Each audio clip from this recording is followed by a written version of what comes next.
Welcome to Unsilent with your hosts Dave and Brian. This is not another current events podcast. We're digging deeper, diagnosing, and discussing what's really going on today, how we got here, and providing observations for future generations.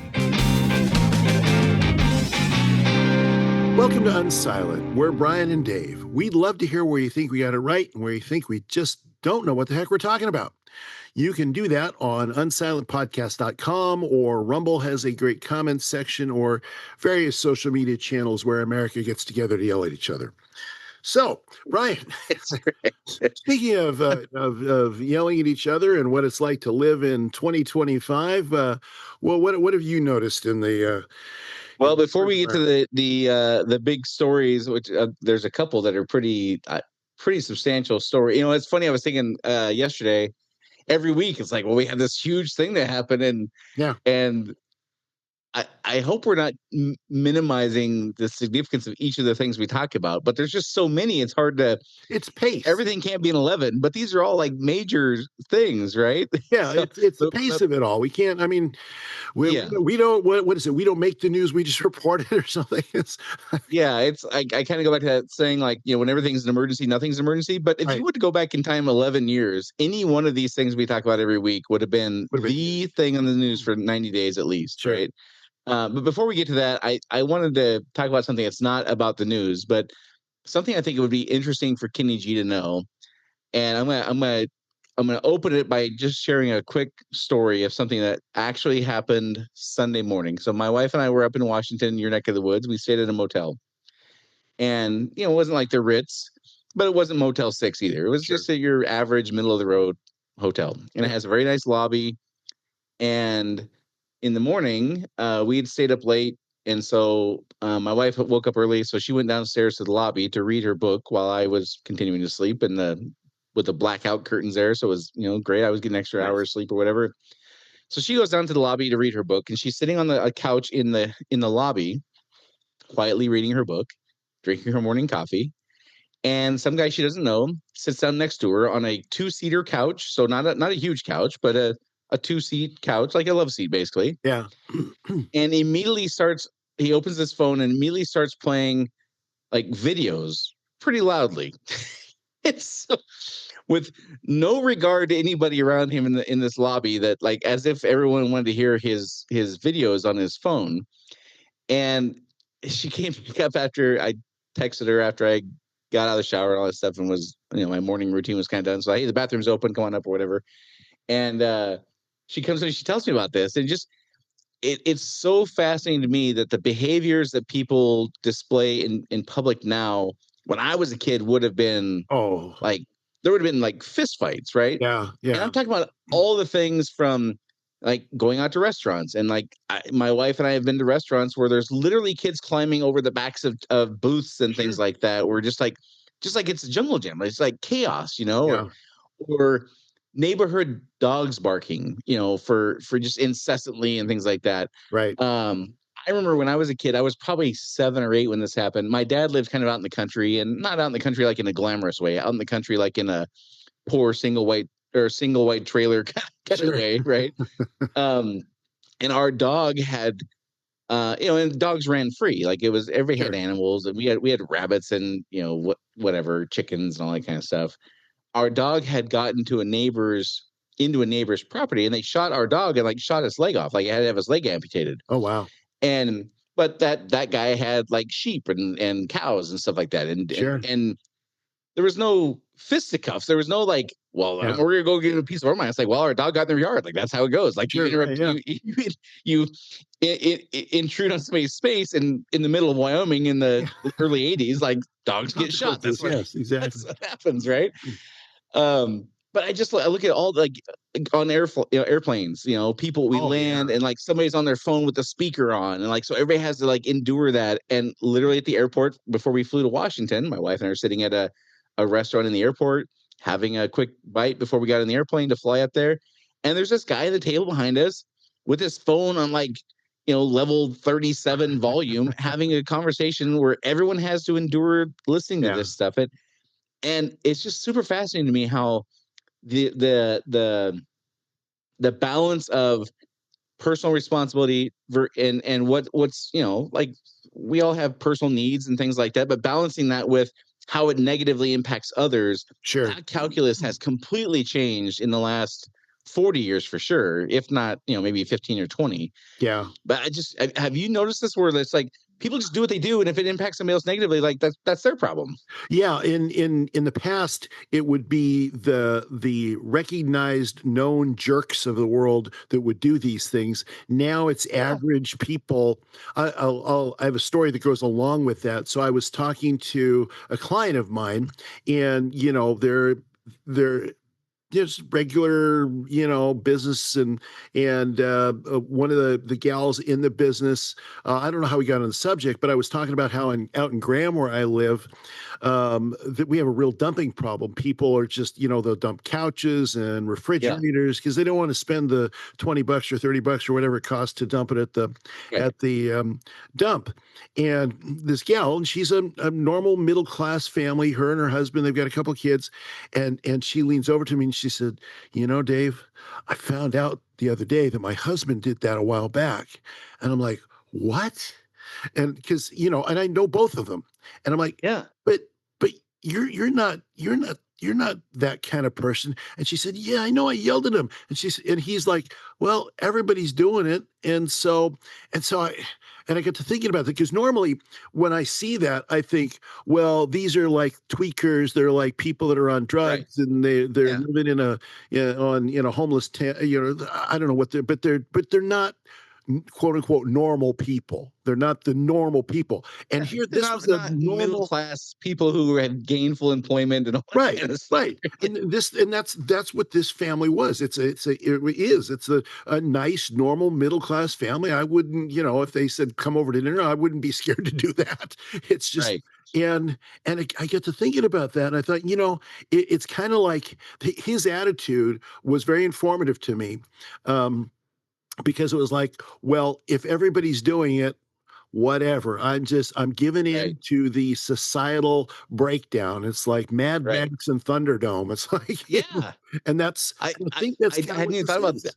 I hadn't even put this together, but my wife and I on the 4th of July or the 3rd of July went over and watched a fireworks show in the little town we live in. They still do like very patriotic things and whatever. Right. 4th of July is a big deal here.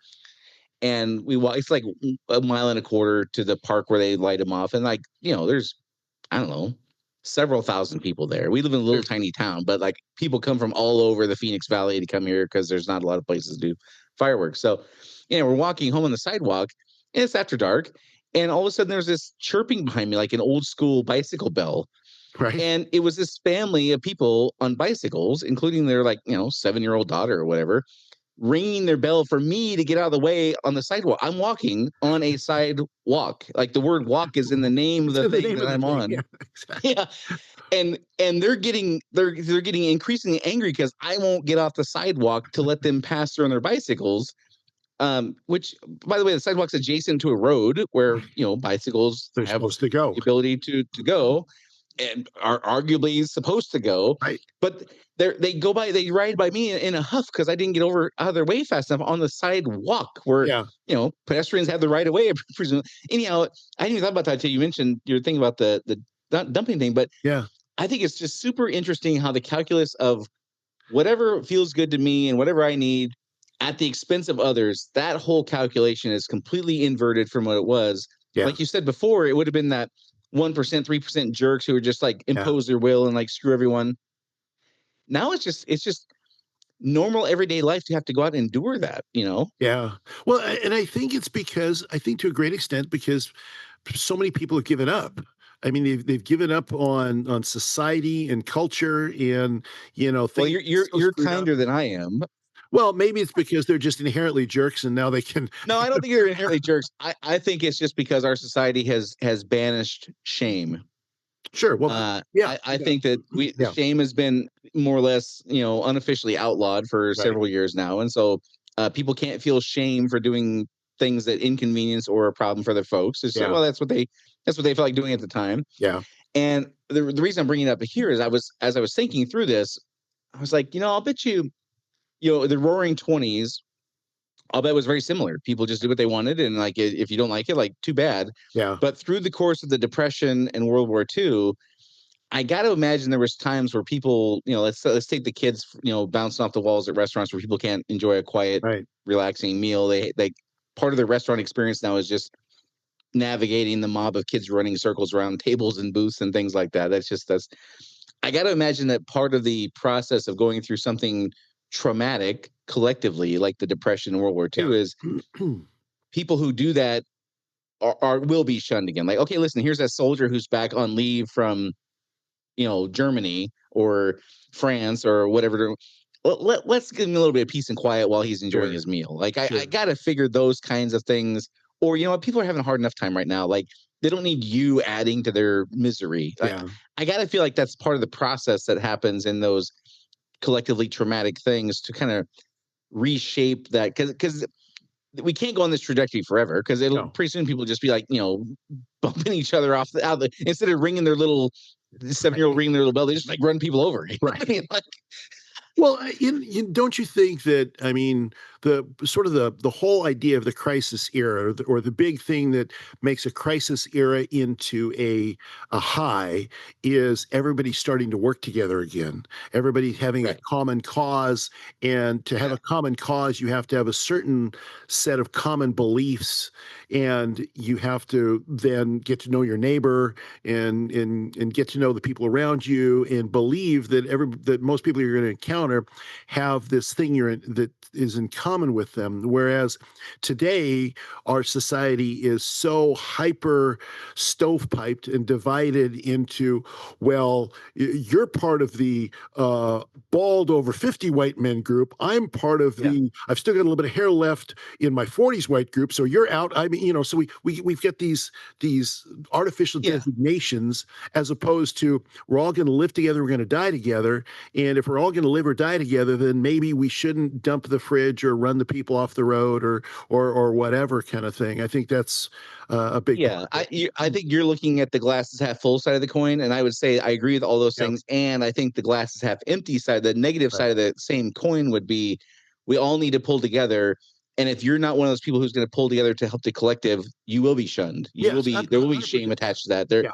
like, so there's the, hey, we all got to band together, do these things, and that's the collective good. Right. And the flip side is, if you're not one of the people who's willing to sacrifice your own desires a little bit to help the collective good, like, Yeah. we don't want you in our tribe. I think all those things will happen at once. Yeah. I in a super selfish way, I hope we're at the apex of this disinterest in how your behaviors affect other people negatively, whether it's the dog barking forever, the kids bouncing off the walls, or somebody reading a book and you just sit down and decide that's the time to watch, ESPN with the volume up on your phone and disrupt. Like it's just it's nonstop. There's Yeah. no thing you can go do. Movie theaters, people talking are on their phones. Like, and I don't live an exceptionally exciting life. I'm home way more than I'm out and about. But Sure. just in this conversation, I've rattled off like 4 things that have happened in the last week, and I don't get out a whole lot. Like, this is just part of the experience of going out now. Yeah. Well, and it's I think some of the videos that you see online, some of the most popular videos online right now, are the airplane outrage videos. The Right. ones where somebody is saying something, doing something, on an airplane, that everyone's like, "What is your problem?" I mean, Yeah.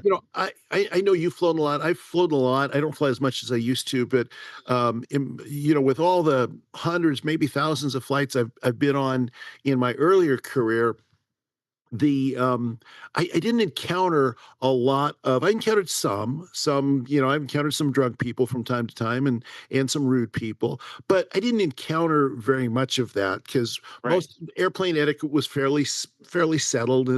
But now, I mean, on a lot of the sites you look at, maybe it's because there's prevalence of video these days more than there was back then, but there's always something about somebody sticking their feet on the armrest of the chair in Right. front of them. Yeah. Or, I just was looking at one yesterday where somebody leaned back their chair, as they're allowed to do after 10,000 feet and all this kind of stuff. Yeah. But somebody put that chair up. Right. I can't watch my computer. So it's the same thing. I mean, same kind of It's idea. funny. I forgot about this. Literally today, I saw a video, one of those videos, outrage airplane videos you're talking about, where a female lawyer, apparently, I don't know how they know that, but if she was Right. apparently a female lawyer, 50 years old or whatever, The plane lands, everybody unbuckles their seatbelts, and she's one of those people that, she's in row 27 or 17 or whatever, decides that the rows in front of her shouldn't exit first, and she just like makes her way up the aisle before everyone, and like pushes her way towards the front to get off the plane. I literally saw that video today I forgot about that. I experienced, not on this trip we just took, but the trip before that, I experienced that where two dudes sitting behind us pushed their way up like 5 rows to make sure they get off before the plane before those people. Yeah. And then on this trip, now that I'm thinking about it, there was a couple who boarded the plane, a few people in front of me as I was coming home last night.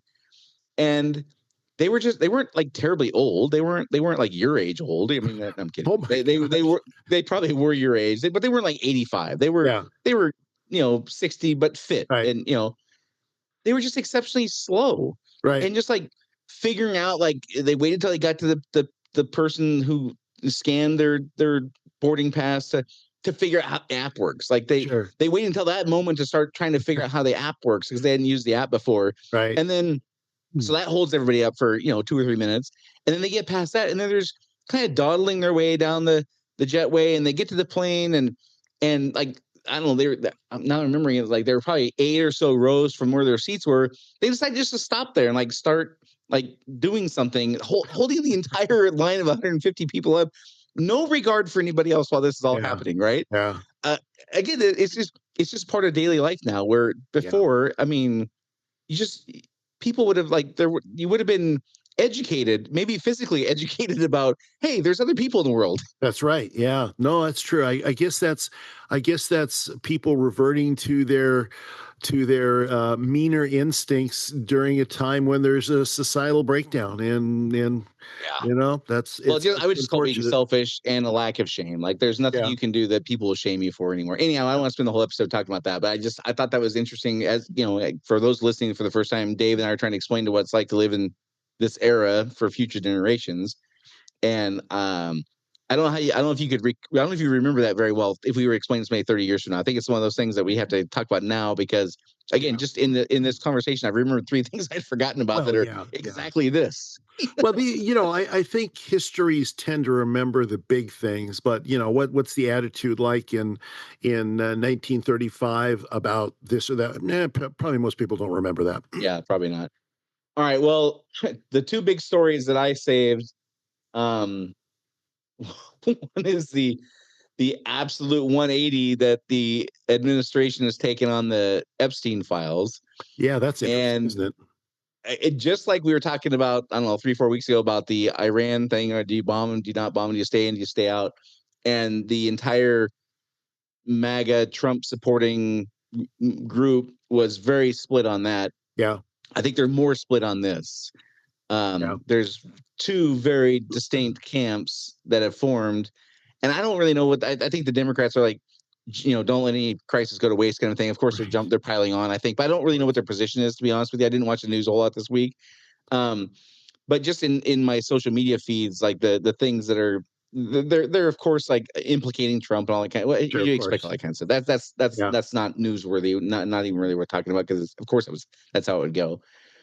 But there's 2 distinct camps that have formed of people who are like, either we just got to trust Trump, he's got everything right so far, and like what he's doing is right, and there's the Ben Shapiro crowd. I know you listen to those guys, him, and like, hey, well, the evidence says there's nothing there, so there's nothing there. Let's just move on. There's that kind of cohort, and then the other cohort is like, wait a second, you campaigned on this for like, I don't know, 10 years or 5 years or whatever it was, and this is a pretty big deal. And now we up until 90 days ago, like where there's files on Bondi's desk that we're going to look through and videos to go through and all this kind of stuff. And now it's like, well, actually, there's nothing there. He killed himself. There's no evidence to support anything else. Moving on. Yeah, I find the whole thing bizarre. Very, very bizarre, because I mean, and I heard a clip from Trump this morning about how he chewed out some reporter who asked about that. And said, "You're still on this?" I don't know if he chewed him out, but he let it be known that he was moving on. Yeah, he seemed annoyed. I mean, he didn't necessarily chew them out, but he seemed annoyed. It's like, you're still the guy was a scum. Now let's move on.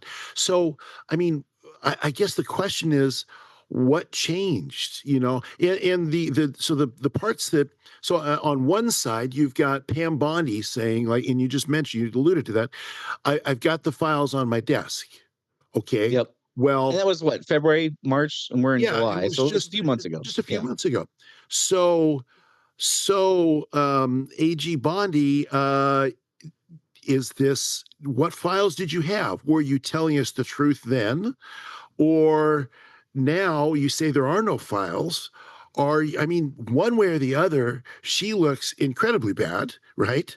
I mean, Yeah. the ones that, and I'll tell you the ones, I think if you get to Washington, D.C., I've talked to people, know people that have gone to work in Washington, D.C. and, significant positions, and they talk about the corrupting influence of that town and that type of thing. And so talking about people like Dan Bongino, or Yeah. Kash Patel, so the top two guys, I mean, in reverse order at the FBI, and they're basically saying, nah, nothing there. I have, and this could be my bias, I have a hard time believing that Bongino would just kind of bail on that and participate in some kind of, conspiracy of silence, or I mean, but I don't know. I mean, it's just it's a very weird one to me. It's very strange. Yeah. Well, the in that same clip you were talking about where Trump kind of lets it be known he's ready to move on and kind of chastises that, or I wouldn't say chastise, like he just kind of was dismissive. He Like, dismissed there's it. all Yeah. these great things going on Yeah. in victories and the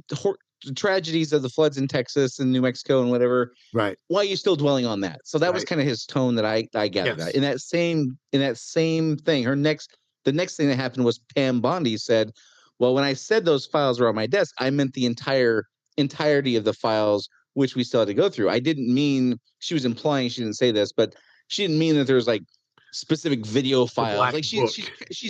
she's couching what she said. She's Yeah. reframing what she said to mean, Right. well, the entire case was on my desk and we had to go through it, and now we have, and we've determined that there's nothing there. Essentially, was I'm again heavily paraphrasing, but Yeah. that was it. She gave a very political answer, which was, Well, and see, that's what that's I it. meant. And that's the thing that's surprising and a bit annoying about that, because so Trump's brand is plain speaking.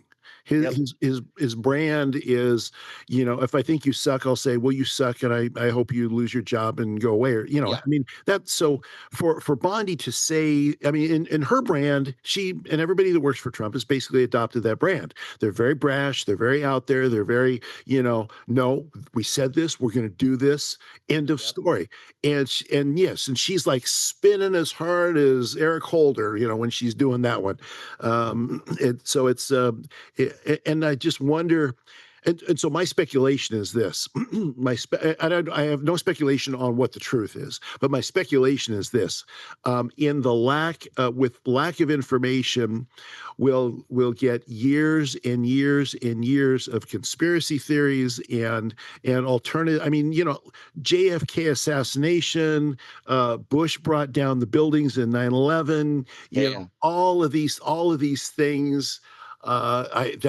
I think that's what we're going to get now, and it's going to become another cultural legend thing. It's the legend of Sleepy Hollow. It's just, Yeah. and it's unfortunate because that's not what people that voted for Trump voted for. I mean, there should have been, it should have been handled at a minimum. At a minimum, it should have been handled significantly differently, unless there's some new information that they found out.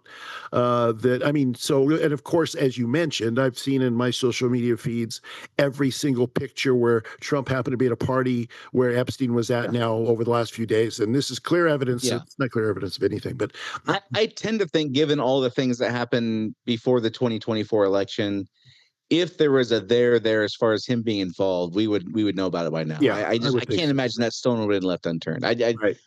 So I'm listen, anything's possible. I'm not saying the guy's a saint. He's clearly Yeah. not. But I also, like, if you had that smoking gun, the Sure. likelihood they would have not used that, like that seems a little ludicrous to me. So Yeah, totally. based on that alone, I kind of think that he's probably not implicated in the way that like a Bill Clinton is, or Prince Andrew, or whatever Sure. these other folks, right? Um, so here's kind of how I've seen it break down, and you would know some of this better than I would for sure. But there's these kind of different theories and camps that have developed, right? So you got You got the Tucker Carlson, Michael Schellenberger camp who are like, what the F is happening? Like, this is all the things you just said. Like, you campaigned on this. This is a complete 180 from your brand. Right. All those things. And you need to fix it. And you need to fix it like right now. There's that camp. All right. I've not heard Ben Shapiro say any of this stuff, but I'm paraphrasing what I've heard other people say that he said, Right. which is some version of, they did the investigation, they found what they found, he didn't kill himself, there's no evidence that he did anything, and like, we're moving on.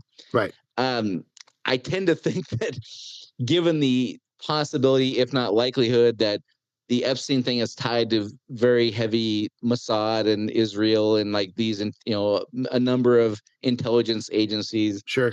I've never heard Ben Shapiro say anything that was anti-Israel and like really like no. So I kind of like, okay, I feel like there's a little bit of bias there that I'm not quite willing to go along with that. Sure. Like the evidence has either been destroyed by the CIA before Trump took office, which is possible, certainly. Yeah.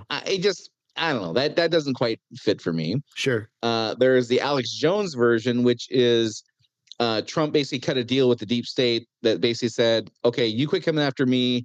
You quit trying to assassinate me. You quit trying to thwart all my things. I will make this go away. We'll kind of make a deal. Sure. And he notes that, around the time that this shift started happening, that they called him daddy at NATO. All these players who had not been so friendly have kind of done a 180, and they're all like, he's now Peace Prize nomination, like all. So, okay, I can kind of wrap my head around that.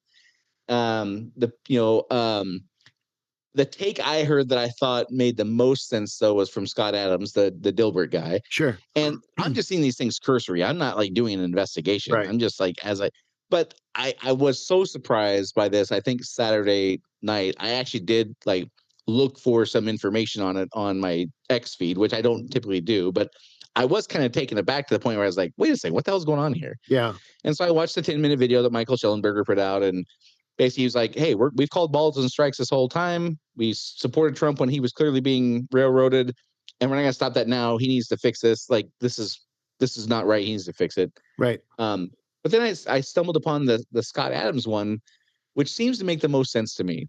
And his theory is, we need the CIA. We have to have an intelligence agency in the United States of America to remain safe. Oh, yeah, for sure. No doubt. And they've done some horrific things since 1949. They've done things that are just absolutely unbelievable. Yeah. Maybe even including taking a president out, or a couple of presidents out. One by assassination, one by planting evidence at the Watergate Hotel, or what. And however much you believe or not believe about MK Ultra and all these things, that's for everybody to figure out it individually. But his theory is essentially, what they found was so bad, so much worse than what they expected. Right. That revealing it would actually bring down the CIA. It would actually bring down the intelligence apparatuses that we need to be a safe, autonomous country. Sure. And so they had no choice really but to and his version is even they've even overcorrected to the point where they're so adamant that there's no there. It's kind of like they're doing it with a wink and a nod. Like, there's no there, wink, wink, wink. That's kind of how he's saying it. Like, they're being so demonstrative and saying that there's no there. They're actually like using sarcasm in some way to like say, actually, there's a there, but it's so bad you don't want to know. You're better off not knowing. And we need a CIA to function. And that's the one that seems to make the most sense to me. The thing that makes that plausible to me, because I'm not sure that I can't make sense of any of it just yet. But the thing that makes the most sense about the Scott, and I hadn't heard that before, so that's interesting information. The thing that makes the most sense to me about that, or the thing that would indicate to me that is a good theory, is how Trump reacted about move on. Right. Because I don't recall him reacting that way to other things. I mean, maybe he has. I mean, he will directly attack something. Yep. Will directly say, no, it's not true. But basically, shut up and move on is not really a Trumpian thing. I mean, at least maybe I'm missing something, but because that's the thing that surprised me the most about all of it was his reaction to that reporter about saying, well, we should be let's talk about anything but that. Right. And that something he oh, that's weird. He must feel somehow bad about that. Um, because he hold on one second there we go. All right, Dave's having some technical issues here. It's not Technically, his brain frying; it's his audio and his computer giving out. exactly. Can you hear me now? Is that better? Yes, we're Okay, good. good. All right, there you go. Uh-oh, the CIA is listening and they're coming after me for They got you. They already got so you. Yeah. so I mean that one to me is the most credible support for the Scott Adams theory. I mean, I think the reality is we'll never actually know, and we'll have 1,000 books written now. I don't expect that we'll ever actually know about this, and it will So be this is the part where I think you would know way better than me. Um, Looking at things like World War II, like the closest analogy I can picture is something like, when I was in history class, Pearl Harbor was taught as a surprise attack that came out of nowhere, sure. and that was in like the mid '80s, let's Yeah. say. Well, around, I don't know, 10 or 15 years ago, I'm guessing it may be less, maybe more, I don't know, somewhere around there, it started to come to light. Well, actually, Roosevelt kind of knew this was coming, and actually, we kind of painted Japan into a corner With the because oil. of their oil resources that they didn't really have a choice. Like Yeah. we didn't force their hand, but we kind of set the table up so that this would be a likely thing. Sure. And well, by the way, our carrier fleet wasn't there, and like all this kind of stuff that didn't come to light for 50 years or Yeah. whatever. So I wonder if this would be a thing like that. So the options seem to me like we never find out, and it's like a JFK thing where we never really get the truth. All the documents are destroyed, and all the evidence Yeah. is gone, and we just never know.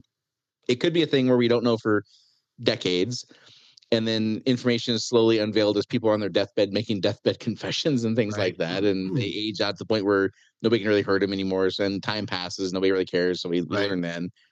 But my question for you is: are there things like this that happen that are so much of a catalyst that the populace just won't let it go and the hand is forced, and that could be a thing that kind of triggers this could be like a Fort Sumter kind of a thing. Sure. Can you think of parallels where that's been a thing? I can't really think of anything like that that comes to mind where No, I mean, there's plenty of things, and it's boggled my mind for years up until not too many years ago, that there's so many things that are still classified after 50, 60, 70 years, 90 years. I mean, what could possibly be, what are you going to pull grandpa, the last living yeah, grandpa of the, Spanish American War out of, out of a right. museum? I mean, what are you going to do? So there are things that are so apparently damaging after even that period of time that they still remain classified.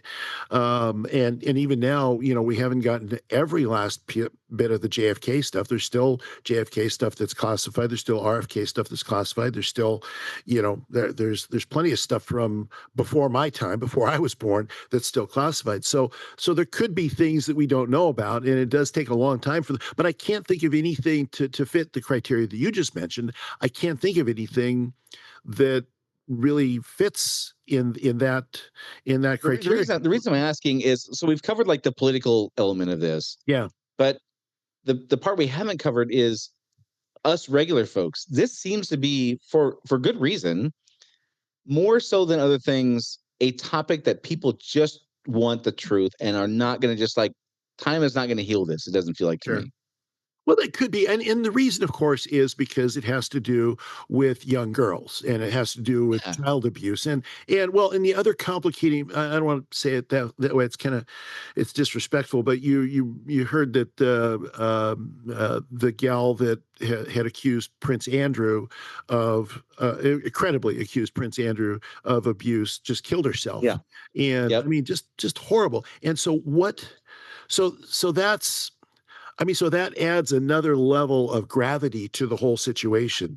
I think there's okay, these are young girls, like arguably the most helpless. You Yeah, get a 16-year-old girl who's run away from home or whatever, like who's more vulnerable than that. right, And then the exactly. thing you're talking about, they endure these years of abuse and they ultimately end up killing them. So their life is just like ruined by this whole Ruin. thing. Like Yes. that, I mean, the gravity of those negative things just it's just so compelling. Yeah. And arguably the only thing that could make it worse is your government doing it. Well, yeah, yeah, exactly. I mean, if Epstein was an agent of somebody doing, and it would fit the by any means necessary kind of mandate Yeah. of the CIA. I mean, I, I I, think people can wrap their heads around powerful people, especially powerful men, have done like horrendous things to sure, people, yeah, including slavery. Like one of the podcasts I listen to is hardcore history, and he talks. One of the things he says a lot is you can't have a pure ethnic culture in a world with slavery because people rape their slaves. right, yeah, like this is just part of the life. So I think we can wrap our heads around like people in powerful positions do horrible things. So like the people in Wall Street who might be implicated in this, like I think we can all get that. It's that the United States of America is supposed to be different. yeah, We're supposed to excel on excellence, not excel on the same horrible things that Pol Pot did. I mean, sure. it's not. We're supposed to be different, and this ruins all that. Like Yeah. this takes that entire house of cards down. Well, there are plenty of examples of the U.S. officially doing I mean, not just, Yeah, I think slavery is not a great example because it was a worldwide but institution, but Tuskegee Airmen, MK Ultra, all those kind well, of I things. mean, and even if you go into just the common what we know now, what's in common and common knowledge, infecting black men with syphilis in the 70s as an experiment, which Yeah, is there's no controversy. I mean, there's controversy because it was an evil thing to do, but there's no controversy that it happened. It's not the realm of right. conspiracy theories or anything like that. So there's plenty of examples of us doing that. It's the and of course it is the example of power corrupts and absolute power corrupts absolutely, and the United States is not at all immune to that. I mean, Right. I think we've done less of that. We're the cleanest dirty shirt in the drawer, as the Yeah, old yeah, for saying sure. goes. But the only reason I could see that Trump would respond the way that he did, to kind of circle back on, and the only reason that people like Bongino, if there is a truth, let's put it this way, if there is a truth to be known, and there's people, at least in my mind, that are honest players for the most part, and they're confront maybe, and I'm going to just use Dan Bongino because in my mind, and I could be wrong, but I don't know him, I just know his personality. um, if he is an honest player, but he's confronted with a truth that would be so damaging to the country that he either lies or he does irreparable damage to the country, well, what's the noble thing to do in that no-win situation? I mean, Yeah. so that's that, and I that's do part. I do agree with you. Like again, I don't know the guy and I could be completely misreading him. I did listen to his podcast fairly regularly, Yeah, and I would say that I came to believe he had a very high standard of ethics and yeah, morals, meaning, as evidenced by he wouldn't say things he couldn't. He would call it show the receipts. yeah, He wouldn't say things that were speculative. He would say things he could prove demonstrably, yes, and he would bring a unique perspective as a former Secret Service guy. Like yeah, he was Hillary Clinton's Secret Service guy. Like he right, was in the White House. So he brought context, but he always stopped short of speculating, and yeah, he made a big deal about doing that. That was his brand. That was yeah, what made him a different kind of commentator. Was he didn't speculate. He stuck to the facts. And so I agree with you 100%.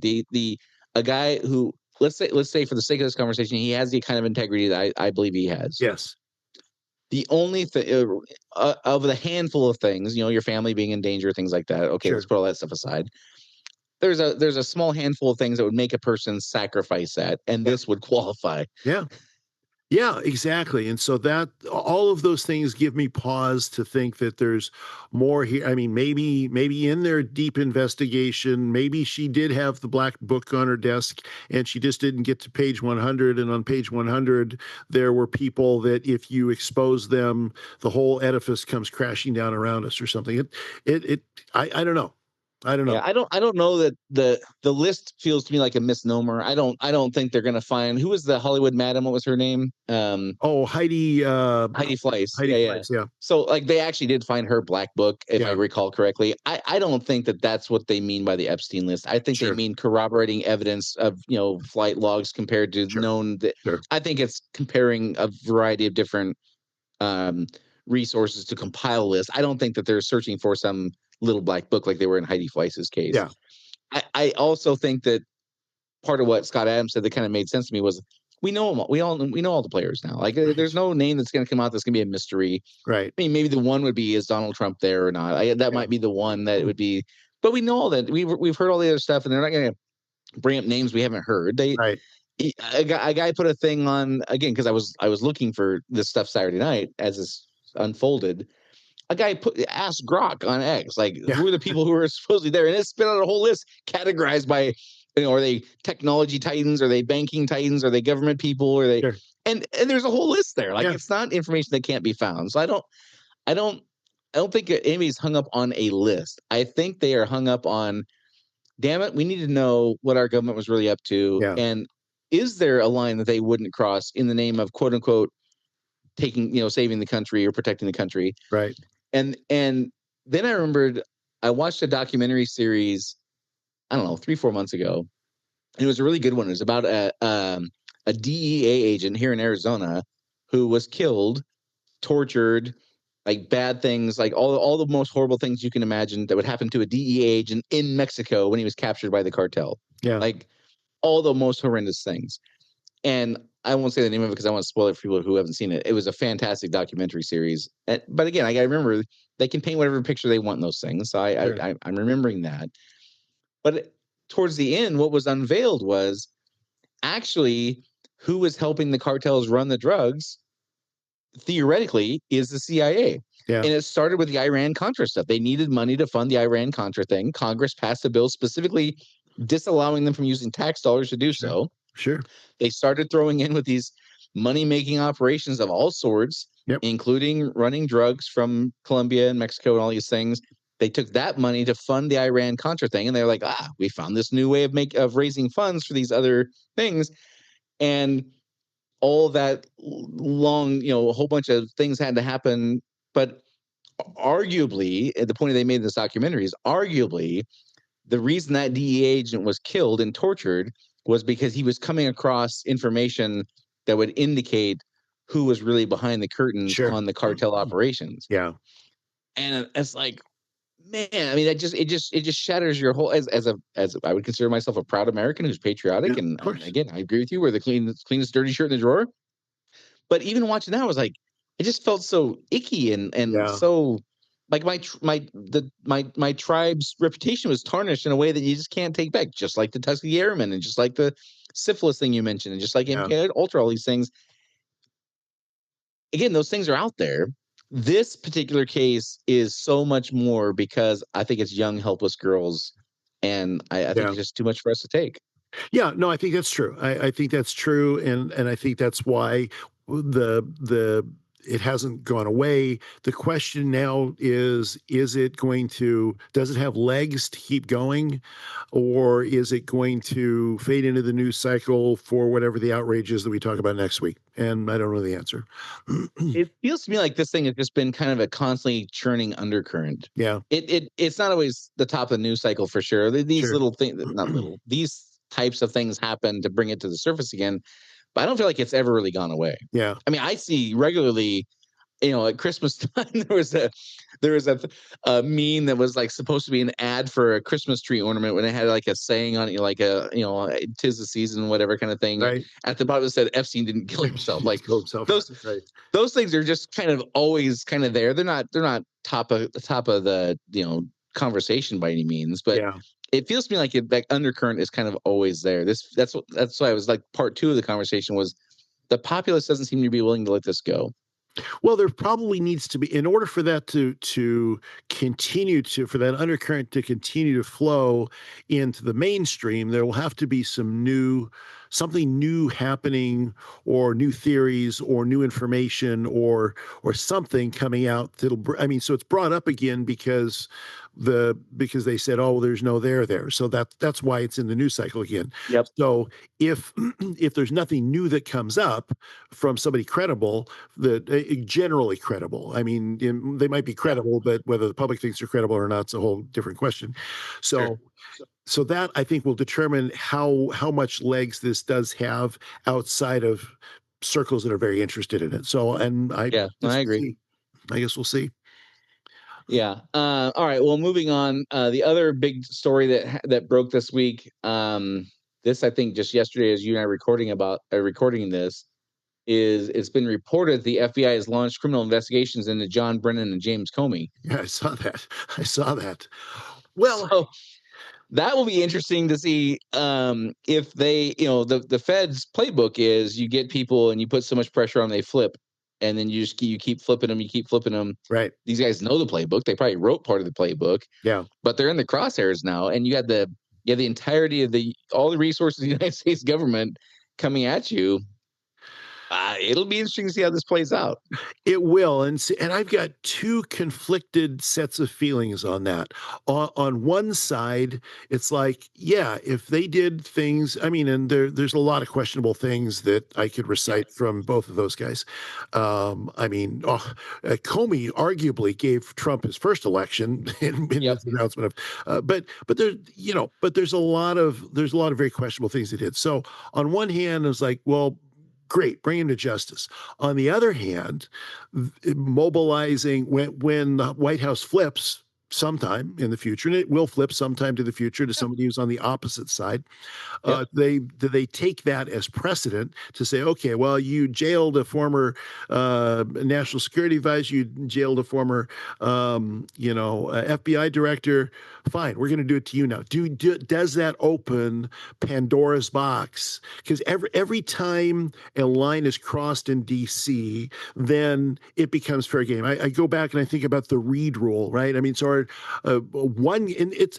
things shouldn't operate this way, but when they decided to change how filibusters and all of that worked for certain things that are Harry Reid, forevermore that changed the law of the land, the literal law of the land. I mean, not the literal law of the land, but the way it actually works. Interpretation. The application. Yeah. But once you cross a line, then anybody can cross that line going forward. So I had two instantaneous, when I read that, I had two instantaneous opposite reactions. Like, good, they need to pay the price for what they've done. And oh no, here's where we're going to go. We're going to prosecute because there used to be this kind of, unwritten rule that, yeah, you might not like the previous people. They might have done things, well, sure. Barack Obama and Eric Holder did Fast and Furious. That was wrong. They shouldn't have run guns, but, well, okay, we're not going to prosecute them because you're going to open up a can of worms when you do that. Yeah. I don't know. I mean, I've got both of those both are on equal footing in my mind. I agree with you 100%. Part of me says this has to happen. Otherwise, the behavior just gets worse and the tactics get more devious. And this has to happen. And I agree with all the things you said about, well, now we've opened Pandora's box. My prediction would be this will go down in history as one of those things, kind of like your Greece and Macedonia dispute or Israel and Palestine dispute. Yeah. It depends on when you pick up the story. Right. Because people could say, well, actually, Pandora's box was open when they went after Trump. Sure. And the way they did. And you could make a pretty compelling case for that. That's absolutely true. Yeah. But he was the president. He wasn't the CIA director. So it's a little, he wasn't the FBI director or whatever. It was a little bit different, but really it wasn't. Right. And so I think of like all those conflicts that go on in perpetuity. It'll just depend on what year, what month you pick up the story, and that will determine who the hero and the villain is. Yeah. Well, because there's always a way to spin any situation, and this is the thing that I think is, I mean, whatever position somebody presents, they're presenting it as objective fact, objective truth, right? And it is objective truth if you consider only the facts that they're considering.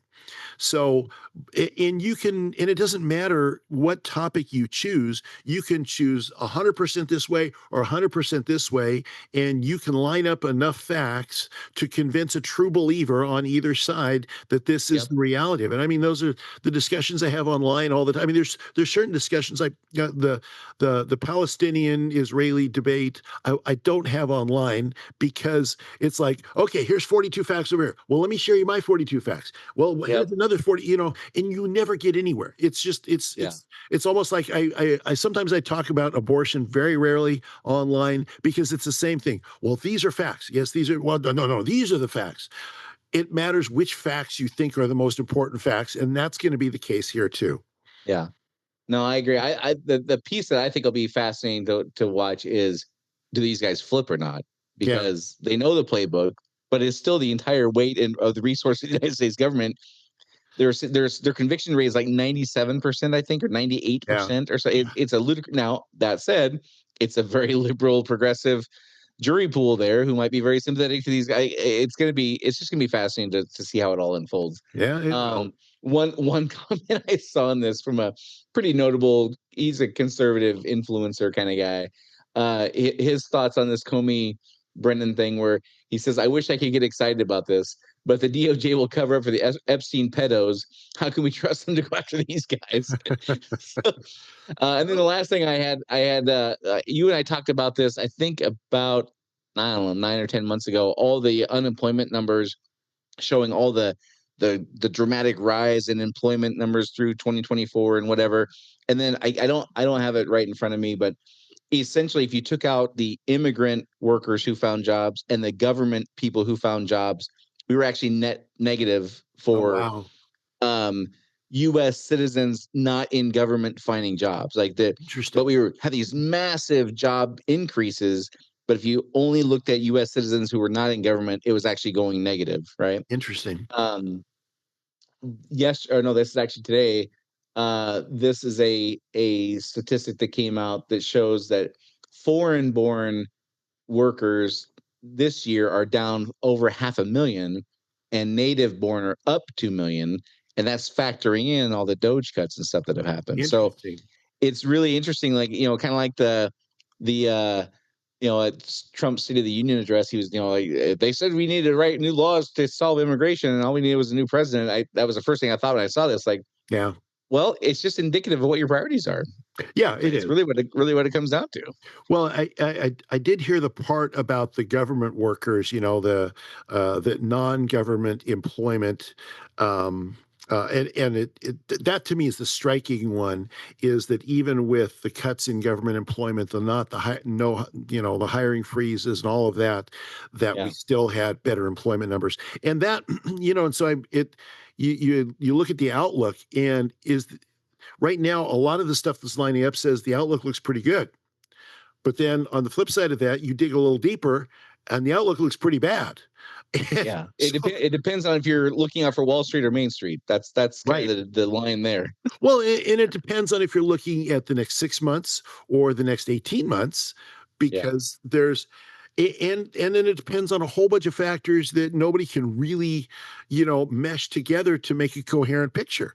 So, Well, and let's not forget that either through incompetence or flat out dishonesty, these employment numbers that the government puts out are not reliable. no, they're always revised. They are always revised, and they are Yeah. always revised several pages in on the papers. Yeah. You get a big Yeah. headline number: unemployment rises 5%, and then next month it's like on page 4 in the footer. Oh, we revised that down by 3 or 4% or something. And also, I remember I think it was either 22 or 23, when they were telling us that inflation was only like 3% or something like that. But if you did the math the same way they did in 1983 or 82, Right. it was like, 18% or something like that. So even if they're not revised, they just changed the formula to get the number they want. Statistics are completely manipulatable, and we see that happening all the time. Yeah, Absolutely. so. All right. Well, pretty heavy topic today for sure. Yeah. But it's what's going on. It's what's driving the mood. There's no question about that. So, It is. well, as Dave said in the beginning, if you think there's anything we said that's especially on point or especially wrong, we'd love to hear your feedback. You can do that at unsilentpodcast.com. or Rumble has a great comments section. Until next week, this is Dave and Brian signing off. See you next week. Do you want to be Unsilent? Make your voice heard on our social media channels and share where you think we got it right or wrong. Go to unsilentpodcast.com for social links so you can join the discussion.